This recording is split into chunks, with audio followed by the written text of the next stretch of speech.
God is great, and God is majestic, and wonderful, and beautiful, and God must be approached and understood in His own terms. God, in His infinite wisdom, has chosen to speak to us through His Son, Jesus, and Jesus spoke much in parables. Why parables? Bakit mga talinghaga ang ginamit ng Panginoon sa kadalasan ng Kanyang pakikipagtalastasan sa mga tao? Pag naunawa natin ito, ay lalo nating mabubuksan ang hiwaga ng mga katuruan ng ating Panginoong Jesus. Dear God, we thank you for this life. We thank you for another day of life. And we thank you for the way that you have been so generous to us. We ask you, Father, to give us a simple message that will add and enable us, Lord, add a lot of wisdom and knowledge so we can understand you more. Teach us. Your voice is the voice we want to hear. Be our preacher, O God. Use your servant only as your instrument. Enable your people, empower us, heal us, teach us. In the name of Jesus, your Son, our Lord, our Savior, and our friend, we pray with thanksgiving. Why did Jesus use a lot of parables instead of just plain language? Why should we understand parables? Matthew 13:10-11. After the Lord had taught so many people, but apparently the people did not understand much of what He taught, Jesus explained to him His parables, and the people, especially His disciples, understood. The disciples came to Him and asked, "Why do you speak to the people in parables?" He replied, "Because the knowledge of the secrets of the kingdom of heaven has been given to you, but not to them." So apparently there are secrets in the kingdom of heaven that is not for everybody. And that there are people who had been chosen by God to receive, to understand, to decode those secrets. And the disciples were one of those few people. So there are people who are given the knowledge of the secrets of the kingdom of God. And there are those who are not given such knowledge. This is God's will from the very mouth of Jesus. Jesus spoke and taught in parables, using common language and examples, but symbolically. Pag nasalita ang Panginoon, nagtuturo, maraming talinghaga, pabugtong. May naiintindihan ng mga tao doon sa pang-ibabaw, sa mababaw na level, pero hindi yun ang pinakamahalagang kahulugan. Dapat ay lumalim pa, subalit hindi lahat ay nakakarating doon. When people hear the simple message and understand it in the context that they'd like to understand it, but what seemed to be the message and the meaning is not really the message and not the meaning, or at least not the complete message and not the complete meaning. There are layers of meaning, and one needs some kind of a spiritual key to unlock the doors to the deeper layers of that understanding. The meaning is hidden beneath the word or the symbol. To see, to hear, and to know the meaning, one needed to be trained and initiated, to be led and guided, so to speak, or to be told plainly by Jesus Himself. And all of this kind of revelations have ample examples all over the New Testament, especially the Gospels. It would be unfruitful and it could be disastrous to always be literal when Jesus Himself says that the secrets of the kingdom of God is given in parables, and not everyone could readily understand that. Why parables? What principles of the kingdom of heaven lie behind the reasons for the parables? We will note that God reveals Himself to whom He chooses, in the manner, in the degree that He chooses. Nagpapakilala, nagpaparamdam, naghahayag ang Panginoon sa iba't ibang paraan, sa iba't ibang lalim at lawak at taas, kung kanino niya gusto at sa paraang gusto niya. Yan ang kanyang pamamaraan at yan ang marapat unawain, tanggapin at sundin nating lahat. Numbers 12:6-8. Then after commanding them to listen carefully, he said, I, the Lord, speak to prophets in visions and dreams, meaning hazy, unclear, like what visions and dreams usually are. But my servant Moses is the leader of my people. He sees me face to face. Now this is beyond the rules, because the rule says, when you see the face of God, you die. The background, of course, is when the brother and sister of Moses became very rebellious against him, and God called them to chastise them and tell them, when I speak to the usual and other prophets, it's usually through dreams and visions, but not Moses. When I speak to him, he sees me face to face. Meaning it is a very clear revelation, a very clear teaching that he gives to Moses. And God goes on to say, and everything I say to him is perfectly clear. Hindi mga panaginip, hindi mga pangitain, malinaw na malinaw kung magturo ang Diyos diretso kay Moses. At kaya sabi niyo sa mga kapatid, na sabi nila, propeta din naman kami, may karapatan din kami mag-lead. Bakit si Moses nang lagi? Sabi niya, you have no right to criticize my servant Moses. Hindi sila binigyan ng karapatan ng Diyos na magbigay ng kanilang mga puna na hindi kapuri-puri. So obviously, there are prophets, but there are false ones. There are so-so prophets, and there are great prophets. False prophets rely on fantasies and fabrications. So-so or ordinary prophets rely on visions and dreams. Great prophets are dealt with by God in a very special way, like Moses, that the revelation is so clear. So not all prophets are the same. The qualities of prophetic ministries are not the same. A great prophet must not be criticized for his clarity by the so-so, and very especially the false prophets. But take note that prophet doesn't mean manghuhula. The main ministry of prophets and the meaning of being a prophet is not to foretell the future, not to look at future events. Yun yung mga manghuhula. Prophets were bridges between the divine and the profane, between heaven and earth, between God and people. That what God would teach to people, He gives to prophet first. And the prophets, depending on the degree of the gift of prophecy given to them, and therefore the revelation that they are allowed to take in, to understand, and to communicate to people, these prophets are bridges. Sila ang unang pinagpapahayagan ng Diyos, at ayon sa kanilang pagkakaunawa, ay ipinapasa nila sa taong bayan ang sinasabi sa kanila ng Diyos. Kaya mayroong pakikipag-usap sa kanila na panaginip lamang, mayroong pangitain, na subject also to the interpretation of the prophets. The dream, the vision could be 100% inspired, but the understanding, the translation, the interpretation, and the communication of the prophet in human terms to other humans is not always guaranteed to be 100% inspired. Kaya dapat pinag-aaralang mabuti. The Word of God is always inspired, but the translations, the many interpretations, and very especially all the hermeneutical processes that go with it are not guaranteed to be always inspired. So people have to be watchful. So ang mga propeta talaga ay mga tulay mula sa Diyos at sa tao, at tulay din mula sa tao tungo sa Diyos. Kaya marami mga bagay na pag ipinalangin ng mga propeta ay nagkakaroon ng napakagandang sagot mula sa Diyos. Hindi dahil malakas sila sa Diyos, kundi dahil sobra silang maka-Diyos. Nararamdaman nila ang pintig ng puso ng Diyos. So kung sila'y manalangin, ang kanilang ipinapanalangin, ang paraan at oras sa kanilang ipinapanalangin ay ayon sa kalooban ng Diyos, ibinibigay tuloy. Hindi dahil sa kanila, kundi dahil marunong silang humingi ng tama. So what do we do now?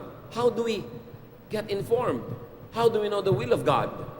Well, you can receive spiritual knowledge directly from God, like Moses or like the other prophets. Be a prophet, but then that is God's call. You don't appoint yourself to become a prophet. No prophet is appointed by other humans too. God chooses whom He chooses. So when you cannot be the prophet yourself, you could receive spiritual revelation through someone blessed by God to receive it. That's why it is important to be watchful who you listen to, how much you believe, and how much you follow human instruments. Ephesians 4:11-12. So Christ himself gave the apostles, or gave the church the apostles, the prophets, the evangelists, the pastors, and teachers, to equip his people for works of service, so that the body of Christ may be built up. As you can notice, the gifts, the offices that are premised on those gifts are assigned by God. Not everyone is an apostle, not everyone is a prophet or an evangelist or a pastor or a teacher. It's too much to look for all of these qualities in one and the same person. It's too much to ask, for instance, a local church's pastor to be all of this. As you can see, it was meant from the beginning that the leadership of the church would be teamwork. That there will be a team of gifted men and women who will be used by God as instruments to bless his people. And everyone has a gift. The gifts are not limited to this that we mentioned now. There are many other gifts. Everyone is a gift. That's why when you are absent from the church, you are cheating the church, because your gift is not ministered to all of us. And you are also cheating yourself, because our gifts are not being ministered to you. It was so designed by God that the people in the church will need each other, and everybody will be important. Everybody is gifted. In that case, there is equality. But equality does not mean uniformity in function or in giftedness. So benefit from a prophet, especially if you are not one. Benefit so-so from a so-so prophet, and benefit greatly from a great prophet. Be discerning. But you might also get damaged and destroyed by a false prophet. Even during the time of Jesus, there was a lot of them. And even before his time, there was an army of the so-called false prophets. It's important for the sheep to know the voice of the shepherd. Because when that voice calls in the dark, and the sheep rise to follow the shepherd out of the pen into the field, you don't know if that is a thief and will bring the sheep to a slaughterhouse. It is important to be discerning. Another principle of the kingdom of God is that those who have spiritual discernment will be given more discernment. And those who have more will be given more. Why that is so? Ask God. That is God's principle. It is evident in many of the examples in various situations in life. For instance, in the parable of the talents, Matthew 25:29. Everyone who has something will be given more. This is Jesus speaking. And they will have more than enough. But everything will be taken from those who don't have anything. Pag may ibinibigay sa iyo ang Diyos at pinaparami mo, lalo kanyang payayamanin, pararamihin pa niyang binibigay sa iyo. Pag binigyan ka ng malaki at malaki ang napadami mo mula doon, malaki ang gantimpala mo. Ngayon, kung binigyan ka naman ng Diyos ng hindi karamihan, siyempre, hindi niya inaasahang napakalaki din ang bunga mo, magkakaroon ka din ng di karamihan, pero marami-raming bunga, bibigyan ka rin niya ng marami-raming blessing. At kung ang na-assign sa iyo naibigay sa simula ay maliit, hindi mo pa pinarami yung maliit na nabigay sa iyo. Babawiin pa at ibibigay doon sa maraming-marami na at mayamang-mayaman na, spiritually speaking. Sometimes, even in material and economic levels, this same phenomenon happens. The rich become richer and the poor become poorer. And we all have to realize and examine ourselves what our participation is when we become poor or rich, or when we remain poor. May participation tayo doon, dapat lang nating makita. To go back to the issue of the parables, Matthew 13:13-15. Sabi ng Panginoong Jesus, I use stories when I speak to them, meaning the people, because when they look, they cannot see. And when they listen, they cannot hear or understand. So God's promise came true, just as the prophet Isaiah had said. These people will listen and listen but never understand. And this is in the context of traditional religion. Israel has been listening and listening and listening to the scriptures, praying 5 times a day, dedicating so much of their life to religion, and Jesus says, they never understand. All they had was that established, organized, religious machinery around them, but Jesus says they never understand. That's why when he was asked, Lord, what is the greatest commandment? Because Israel had 10 commandments and 613 other minor commandments called mitzvahs. And Jesus said, there's actually just one, and that is love. Love God and love your fellow men like you love yourself. Meaning, you might kill yourself or others implementing and following the 10 commandments and the 613 other commandments, but if the ending in your life, if the product of all your religiosity is not love, you miss the point. You don't understand a thing, because all the law and the prophets is about love and loving. Ironically, of course, many people, when they become more religious, they become less kind. They become more self-righteous, more judgmental, and more separatist. That they don't want to mix with other people with various shades or various colors of religiosity. And Jesus says, you miss the point. You never understand. You just keep listening and listening. Religion doesn't do you any good. Religion makes you callous because you think you already know, but you don't. Then to go on with the verse, they will look and look, but never see. Again, in the context of religion, and all of them have stubborn minds. And why do the Israelites have stubborn minds? Because they have preset doctrines and beliefs that would never be yielded even to the voice of the Son of God. Sobrang binuuna nila sa mga utak nila ang mga doktrina ng kanilang mga ninuno, mga kaugalian, mga nakasanayan, wala nang space para sa katuruan ni Jesus, wala nang space para sila maituwid, para maitaas ang level ng kanilang spirituality. And Jesus goes on to say, their ears are stopped up and their eyes are closed by religion, if you look at the context of what he means. They cannot see or hear or understand. If they could, they would turn to me and I would heal them. So Jesus is saying, look, for all the religiosity, these people are not really turning to me. And because they are not turning to me, the Son of God, the Word that has become flesh, they could not be healed because I am the healer, because I am the life, I am the way, I am the truth. And if people won't turn to me, there is no way that they can have hope. And this is what tradition, centuries, even millennia of religiosity has done to the people.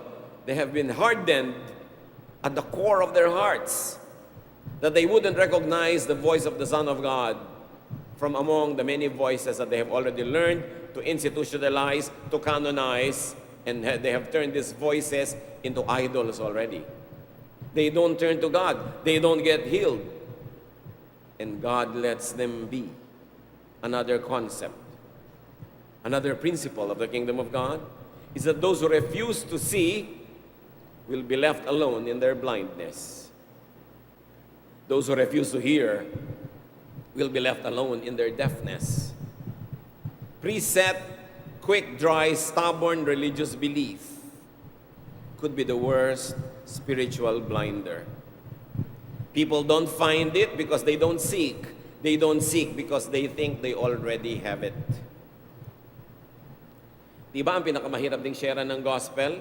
Yung mga, ayoko nang makinig, alam ko na yan.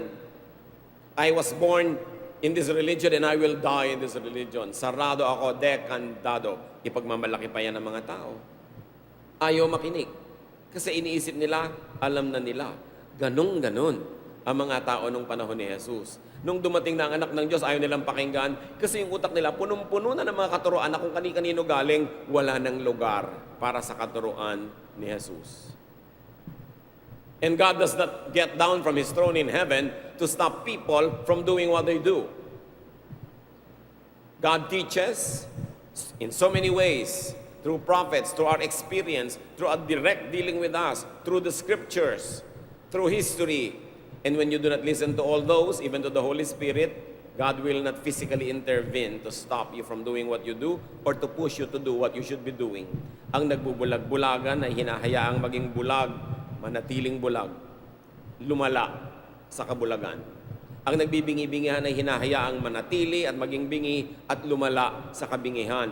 That is the way of God. Every believer must take care of himself or herself. Well, we do take care of one another, but it is your primary duty to take care of your own self. Many believers would always want to be nursed, babied, to be babysitted all their lives in the church. They don't want to take care of themselves. They will be absent for weeks on weeks and weeks on end, and they will expect to be sought after, to be followed everywhere. Maraming mga ganon, mawawala at ina-expect, hahanapin sila, liligawan, susuyuin, reregaluhan ng papaya para bumalik sa church. Aalis sa ministry, magtatampo, hindi asikasuhin yung sarili niyang tampo, pagalingin ang sarili niyang sugat. Kasi lahat naman tayo sugatan. Lahat ng mga tao may daladalang mga suliranin, may kani-kanyang panahon ng kahinaan, hindi mo pwedeng asahan na laging ikaw ang alagaan. Tapos may mga tao, ikakalat ang buhay nila, ine-expect, bubuuin sila uli ng Diyos. May mga tao, tatalon sa bangin, iisipin, lulusugin sila ng kapatiran para iyahon uli. At matapos mong iyahon, tatalon na naman. Makikita natin na kung gusto mong tumalon, di ka pinipigil. Kaya huwag ka nalang tumalon. Kasi nakakapasubo pagka hindi ka pinigil, papasubo ka na niyan. Kailangan bantayan ang sarili. At sabi ni Jesus, you know why they don't understand? You know why I speak in parables? Sabi niya, otherwise they might see with their eyes, hear with their ears, understand with their hearts, and turn, and then I would heal them. Kaya importante, maghanap talaga. Pag nagbibingi-bingihan, paulit-ulit, hinahayaan na ng Diyos. Hindi niya pinipilit.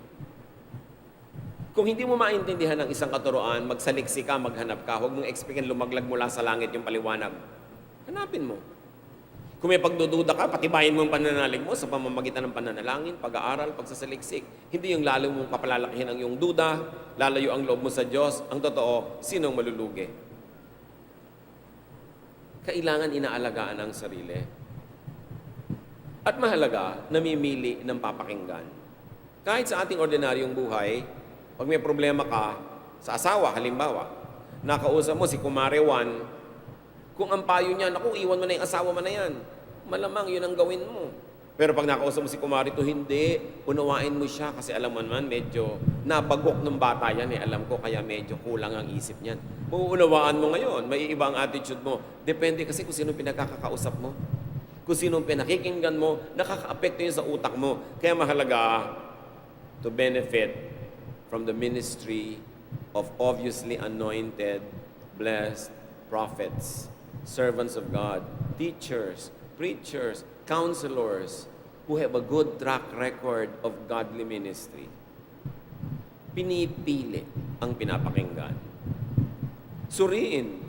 Sabi ng Panginoon sa Luke 6:39, He also told them a parable. Can the blind lead the blind? Will they not both fall into a pit?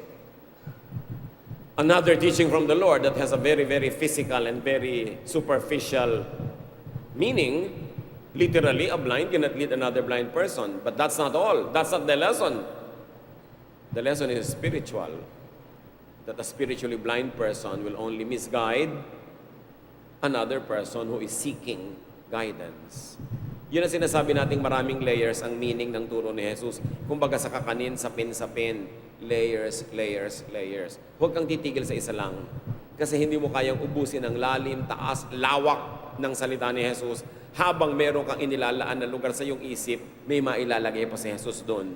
Kaya dapat aral ng aral, hanap ng hanap, dahil napakalaki ng Diyos. Kaya yung mga iba sinasabi nila, I know God. Sometimes it's a very presumptuous thing to say. How can a finite mind know an infinite God? How can a limited mind know God in a week or 2 or 3 of a spiritual experience or within a religious experience. We keep seeking God. We get to know God more and more. But can a human mind really know God? Understand God? Kaya sabi ng ilan, the best theology is silence. Because the moment you theologize, the moment you use words to theologize, you already put the unlimited, eternal wisdom of God in limited containers like human words. Nagkakaroon ng limitasyon. But of course, we do seek to theologize with words, but do not make an idol out of theology. Hindi mo pwedeng gawing poon at samba-sambahin ng isang theology, isang principle, isang interpretation. Bukas dapat ang iyong isip. Dahil habang ibinubukas mo yan, lumalago, tumatalino ka, mas dumadami ang kaya mong unawain, and you outgrow what you previously know. We always like to grow. We grow spiritually. We like to grow and grow and grow. But to grow into something, you have to outgrow something else. To move up, you have to leave your level now. So to grow spiritually is to outgrow limited spiritual knowledge and frames of the past. Dapat willing kang magbago ng pananaw. Hindi mo pa alam ang lahat, hindi pa perfect ang alam mo. Sabi nga ni Paul sa Corinthians, when I was a child, I thought like a child, I reasoned like a child. But now that I'm a man, I give up childish ways. But even though you get to manhood, you still don't know everything. So you get to another level of growth if you're still physically alive. And what you know as a man will now have to be outgrown because that would have been also childish compared to what you can still know over time. Room for improvement is the biggest room in the world. And room for knowing God is that room. Nobody should presume that he or she knows God. Laging, I know God. Sasabihin mo sa mga tao, kilala mo ba ang Panginoon? Kaya tatanungin ka ulit, ikaw kilala mo?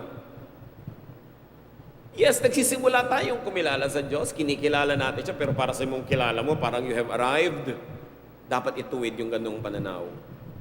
Because we grow from glory to glory. But remember, don't be sentimental. For you to grow into something, you have to outgrow where you are now. Otherwise, you won't grow. Another principle of the kingdom of God is that God gives people what they want and what they insist on. Many people, by body language, by attitude, by culture, actually ask to be deprived, to be miserable, but they are probably not fully aware of it. Wala namang nagsasabi sa Diyos na, Lord, matanggal po sana ako sa trabaho ko. Walang ganung prayer, di ba? But you can pray through body language. Lagi kang absent, lagi kang late, ang dami-daming mali. Actually, you are praying to God na tanggalan ka ng trabaho. Kahit sinasabi ng salita mong, Lord, huwag niyo po akong papatanggal sa trabaho, pero ang ginagawa mo, prayer din. Pa-absent ka, nagpapabaya ka, palasagot ka, inaaway mo yung mga office mates mo.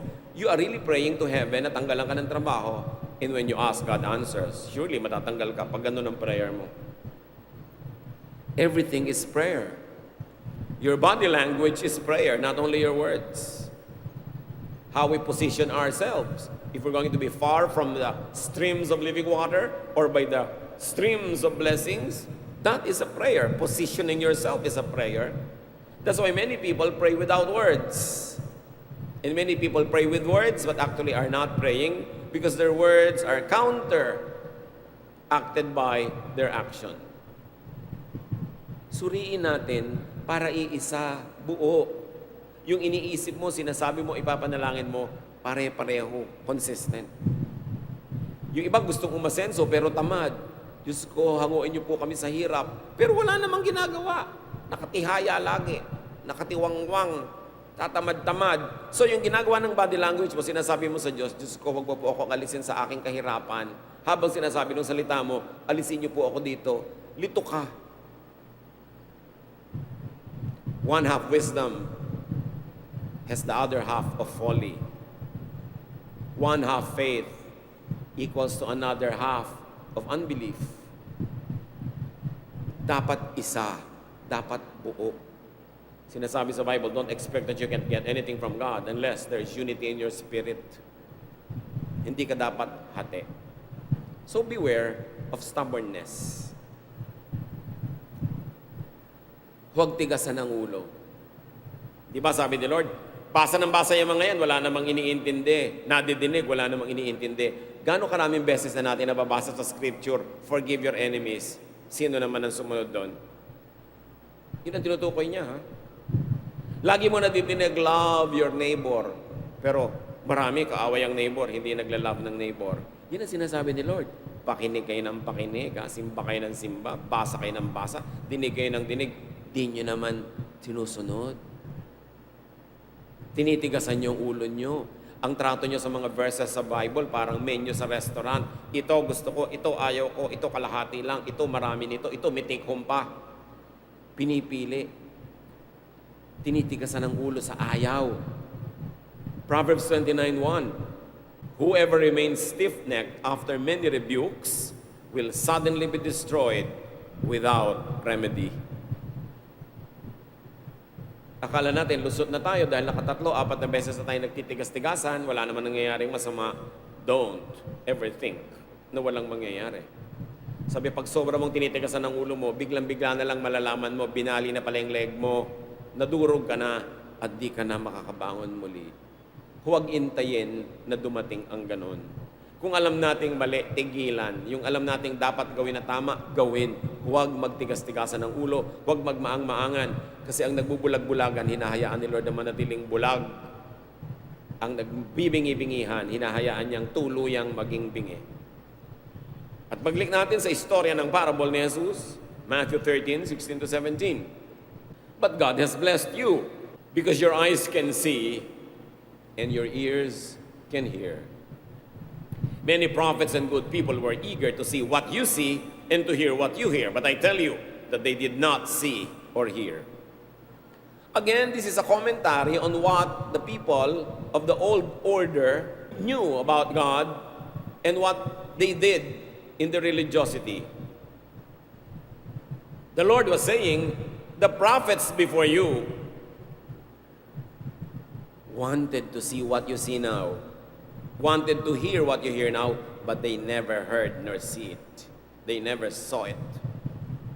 In other words, kulang-kulang talaga yung alam ng mga prophets nung araw. At kung meron man silang itinuro, dahil hindi pinapakinggan ng mga tao, hinayaan na lang ang mga taong manatili sa tigas sa mga ulo nila hanggang ipinadala ang Panginoong Hesus para ituwid ang lahat ng liko, itama ang lahat ng mali, tapunan ng liwanag ang lahat ng nasa dilim.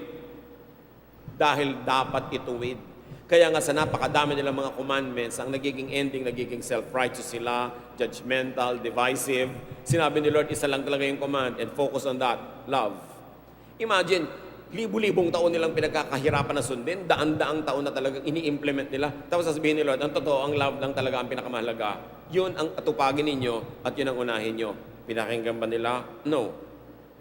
They crucified Jesus on account of the many facets of their law. Law pa rin nila ang sinunod matapos ang lahat. Kaya nga, kung ayaw mong makinig, hahayaan ka. Pero merong consequence. Meaning, it is very important to isolate the teachings of Jesus from the other teachings that you will find even in the traditions of the religion where he grew up in. Because he said, look, the prophets of old wanted this, but they never got it. So now I'm giving it to you. So it's very important to give the teachings of Jesus paramount attention. Because he is the Word of God that became flesh. In Jesus, all the deity lived in bodily form.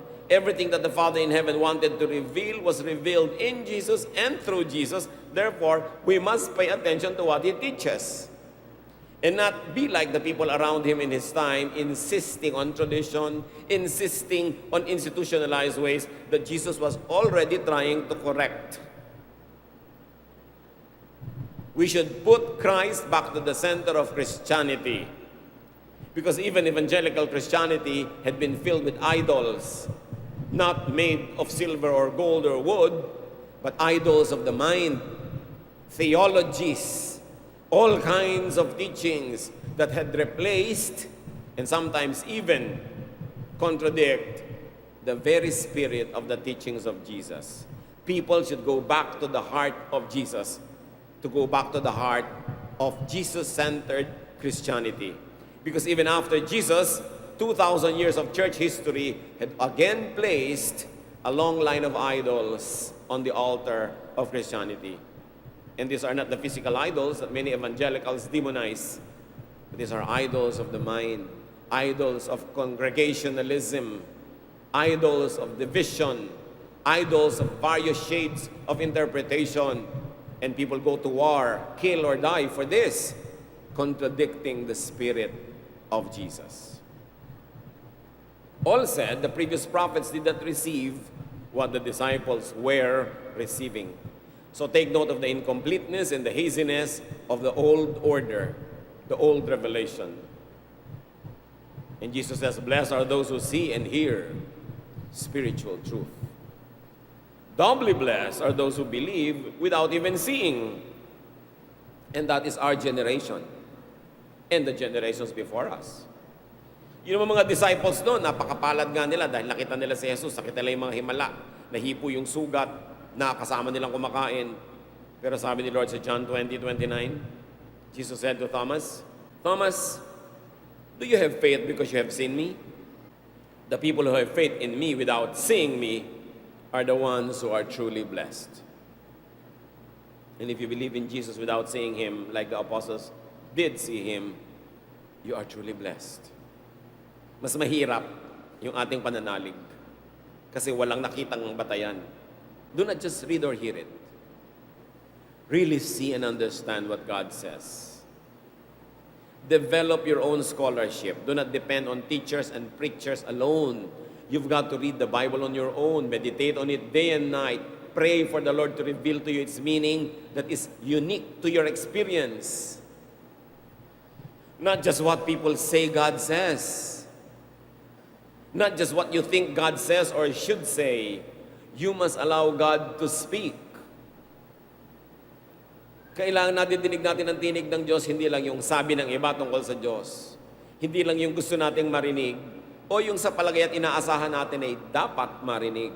Hinuhubad mo ang lahat ng yan para magkaroon ka ng tunay na revelation from God. Let God speak to you personally today in a contemporary context. Because the Word of God is timeless. You can understand God through the context of history in which Jesus was revealed, but you can transcend the material history of the time and let God speak to you in your time and place now through the timeless and universal teachings of Jesus. So why parables? To reveal the deeper meaning to God's chosen recipients, as Jesus said, and to make the reading and interpretation and application timeless, universal, transcendent. Mahalaga mga kapatid na may talinghaga. Halimbawa, yung talinghaga, sinabi ni Jesus, kumuha ka ng tubig sa balon. Pag ginawa mong napakaliteral lang yan, literal na tubig, H2O, balon na sa English ay well, pwede mong masabing, hindi na ako nagbabalon ngayon kasi may gripo na kami. Therefore, wala nang talab sa akin ng salita ni Jesus, irrelevant na sa akin yan. Pero pag dinala mo siya sa symbolism, ginawa mong talinghaga, ano ba ang ibig sabihin ng tubig?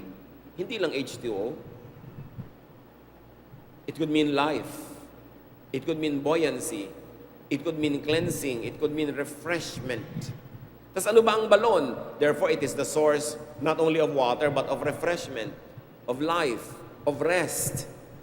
Makukuha mo yung meaning, makakatakas ka dun sa kahon ng example noong unang panahon na wala na sa buhay mo ngayon pag marunong ka magbasa ng metaphor, pag marunong ka magbasa ng parable. And Jesus spoke in parables to render His words universal and transcended. It could be applied and interpreted in any time and place, in any culture, so long as you know how to find parallels of the meanings of what He said. Dahil sa parable, nagiging accessible sa atin yung dapat sana'y distant teachings in a very distant time, place, and material culture. Salamat, may parables. Nagkakaroon ng neutral ground yung turo para pwedeng tumalab sa atin ngayon kahit hindi naman tayo yung original na kausap. Why else? Why parables?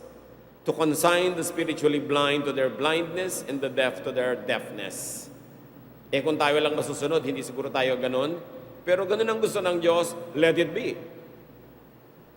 Therefore, carefully examine if you are blind or deaf by practice or by choice. Pinakamalaking mambulag talaga yung religious affiliation. Hindi ka na makikinig sa ibang ideya pag may nauna na sa iyong utak. Why else? Why parables? To make people seek God in their context, in the context of the people. Jeremiah 29:13, you will seek me and find me when you seek me with all your heart. Why all? Because when you find God, God will fill your hearts with teachings. There must be space for His teachings. That's why you've got to seek God with all your heart. Empty your heart of bias, empty your heart of quick, dry teachings that have been there forever, so that God can fill you with a new revelation, a new light. And even if your old teaching in your heart is still true, then God will give you a fresh meaning and application for the same old truth. But the idea is, empty yourself, of others, so that God will have a space. That's why you have to seek God with all your heart. Meaning also with all your effort. Ski, heart na naman ito, symbol na naman. Kasi kung totoo, yung heart literally is of muscles and tissues that pump forever until you die. Yun yung heart, di ba? Pero now it has become a symbol of something else. Kaya symbolic. You cannot always be literal in interpretation, no matter how many seminaries insist on the literal meaning. The Bible was written with symbolism and with the use of a lot of symbolism. And to unlock its mystery, you've got to enter its language. And that is the language of the parables.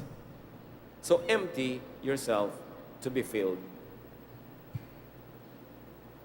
So, Jesus democratized wisdom and revelation and guidance of God.